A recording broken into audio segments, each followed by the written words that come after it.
Армағайын, күй туралы тек сөйлей алмайсың, тебіреніп қана сөйлей аласың.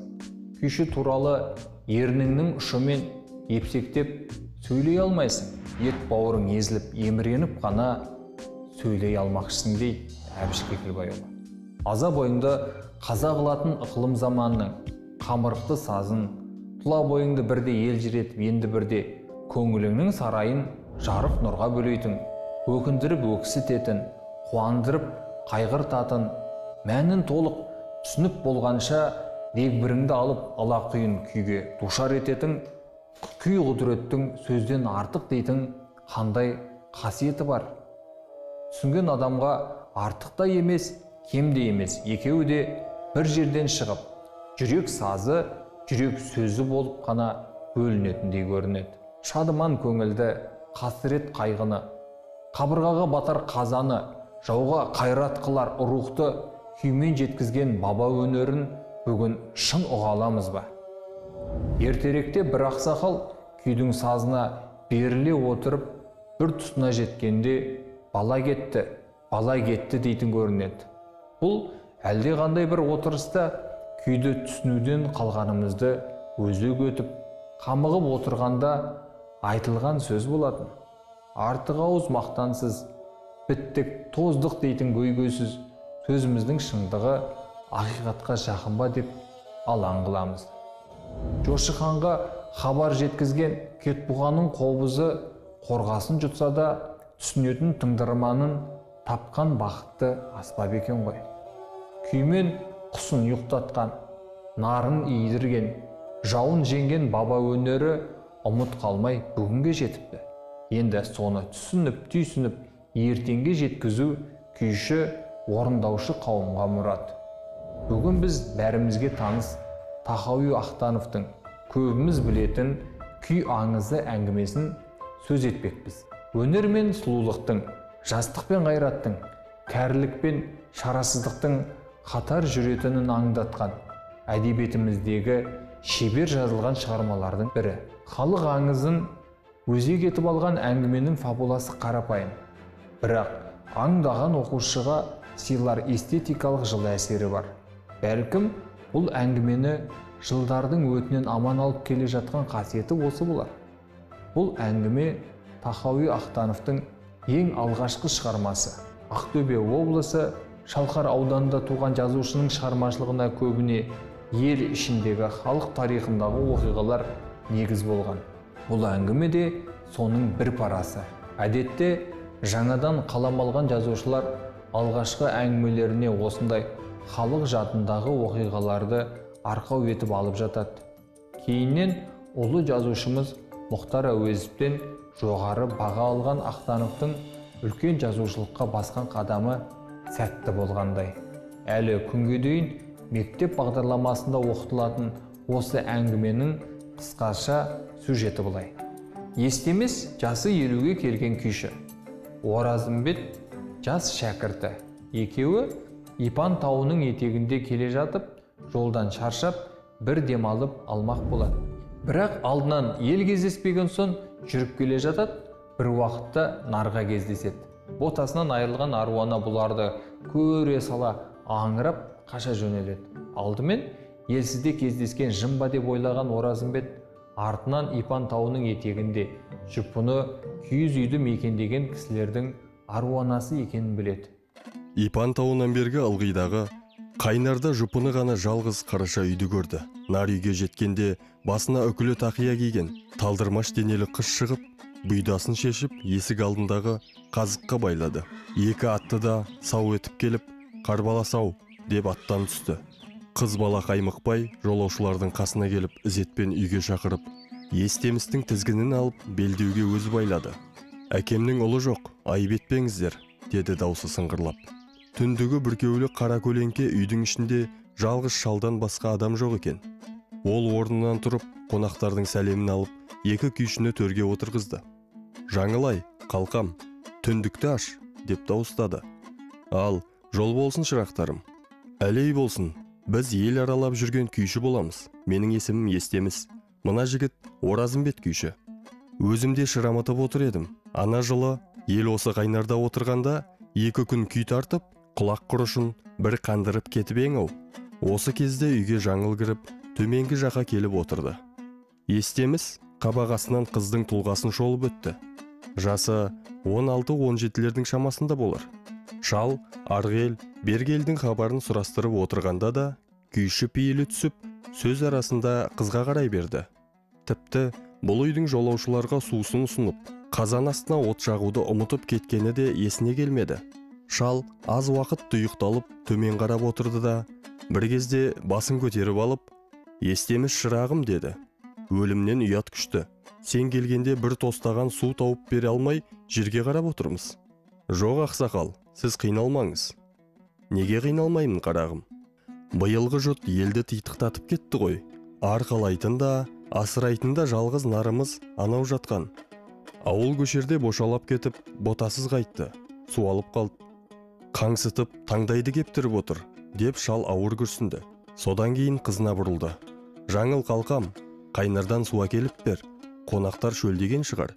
Жаңыл иіліп тостағанымен су ұсынғанда, Естеміс тағы да ұзағырақ қарады. Қыз көзіне көзі түсіп кеткенде, жүрегі бүлк ете қалды. «Сақалды басыммен сабырдан айырылғаным қалай?» деп кейіді өзіне. Бірақ көңілі құрғыр әлденеге талпынып алып барады.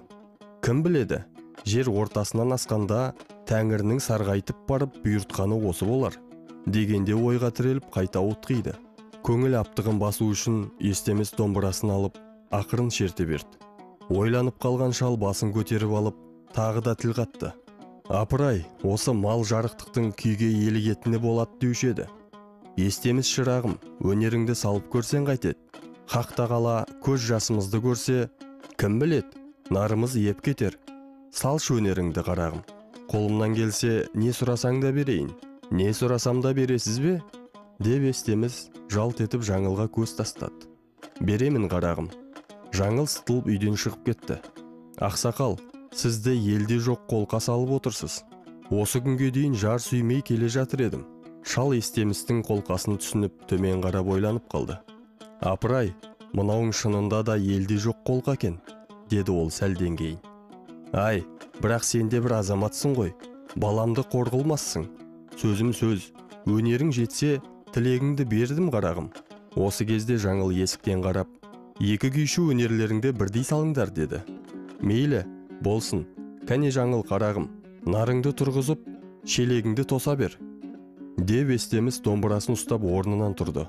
Жаңыл нарды үйге жақынырақ әкеліп байлады. Шал тула қалып шығып, нардың алдына төседі.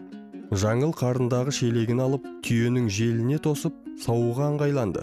Күйшінің жіті көзі қыздың әр қимылын қапсыз бағады. Естеміс ішінен, «Қасында тұрсаң да алыстағы арманым екенсің. Күй қанатымен қуып көрейін» деп Жаңылға телміре қарап сәл тұрды. Күйші жүгіне беріп, сәт деп домбырасын қағып жіберді. Жаңыл аруананы әкеп ұстағанда Естемес аяқтай алмай жүрген күйін бастайды. Соншалықты құштарлықпен тартып, аса алмай жүрген жерінен асып түседі. Сұлулыққа құштарлықпен қатар өмірге деген талпыныстан күйшінің шабыты ашылып, керемет күй шығарады. Нар иіт, бірақ Жаңыл саусағының арасынан сүт тамшыласа да желінінен жібермей қояды. Артынан Естемес кезегін шәкіртіне беріп, «Сен тарт» дейді. Оразымбет күй бастағанда аруананың сүті шелекке төгіле кетеді. Естемес дәуірінің өткенін түсінеді. Қазақта тең-теңімен деген сөз бар. Жазушы сол ойды да меңзейді. Аруананы иітетін кезде Естемес күйінің асалмай жүрген жерінен асып кетіп, оқырманын бір елтіп қояды. Бірақ Жаңылдың да шарты бар. Екі күйші бірдей өнер көрсету керек. Сол арқылы әкесіне тіке қарсы келмей, өзінің ойын жеткізіп отыр. Бұлай қарасаңыз, ешкім өкпелей алмайды. Ал күй құдіреттің күші ботасы жоқ аруананы да идірді.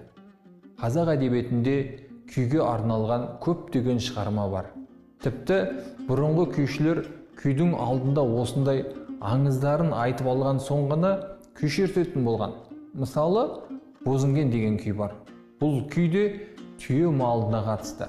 Халық ішінде бұл күйдің тууына байланысты 3-4 нұсқа айтылады. Соның бірі бағланбай малының құты болған Бозінгенді тумады деп бір шал мен кемпірге бақтырады. Бозінген басы алтын, құйрығы күміс бота туғанда кемпір мен шал інгенді бір керуеншілерге сатып жіберіп ботасын алып қалады. Қысқа ғана ертегінің көп жері ботасын жоқтап жылаған Бозінгеннің зарлы даусына құрылған.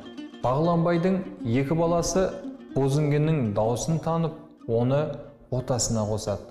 Бозінгеннің жоқтауы. Жаралығаннан жасымнан, күйіп жанып сабылдым. Тартып беру бала үшін үстіме кілем жамылдым. Көрер күнім бар мекен, мен ботамды сағындым. Бұдан әрі өзі жат қолына түскен Бозінген ұшқан құстардан, түнде жортқан жапалақтан ботасының дерегін сұрайды. Иесі түйені құтқарып ботасына алып келе жатқанда да Бозінген оны көруге асығып, адамша мұңданып, көз жасын төгеді. Ал әдебиетімізде Ілияс Жансүгіровтің қаламынан туған Күйші поэмасы бар. Онда күйші бостандығын осы күй арқылы алады. Күйші шығармашылық адам туралы тарихи баян. Ақын бірінші планға шығармашылықты шығарады. Ал Қарлығаштың сезімі сонымен параллель өрбиді. Ал Әбіш Кекілбайұлының Аңыздың ақыры романында осы сезім арпалысы бар құпия сырымен алдыңа келеді. Екідай арпалысқа түскен адам жанының қиналысы мен қайғысын, ақылға да тәртіпке де бағынбайтын сезімнің бостандығын Әбіш жазушы ретінде әр қырынан, әр түрлі ракурста, әрқандай призмада ақыл жеткен барлық фокусымен көрсетеді.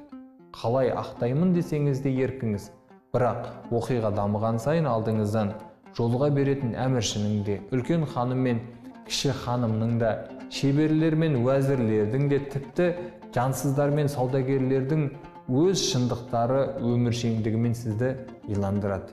Әбіш Ілиястың идеясын Күйші поэмасы толығымен ақтап тұрғанын көрді. Поэмаға ғана емес, өз айтпақшы романға жүк болатын дүниені қапысыз таныды. Ол ақын жырлаған шығармашылықты да ұмытқан жоқ. Поэмада шығармашылықтың жемісі азат күйі болса, романда мұнара. Ілияс ұсынған бүкіл рецепті сақтай отырып, оны әрі қарай жалғастырып қана қойған жоқ, дамытты. Поэмада күйші бостандығына арналған шығарма күй арқылы жазылса, романда поэмада айтылып, ешқандай ескерусіз қалған жазықсыз махаббатқа ескерткіш қояды. Қиянат жасалмаған сезімге, пәк махаббатқа қандай сый болса да жарасын демес пе? Мұндай сыйдың үлгісі тарихта, әдебиетте аз бекен. Ілияс Есенберлиннің Алтын Ордасында Берке хан мешіт салдыруға шартараптың барлық шеберлерін жинағанда, мешіттің бір қабырғасына шебер ғашығының бейнесін салмайтын бет.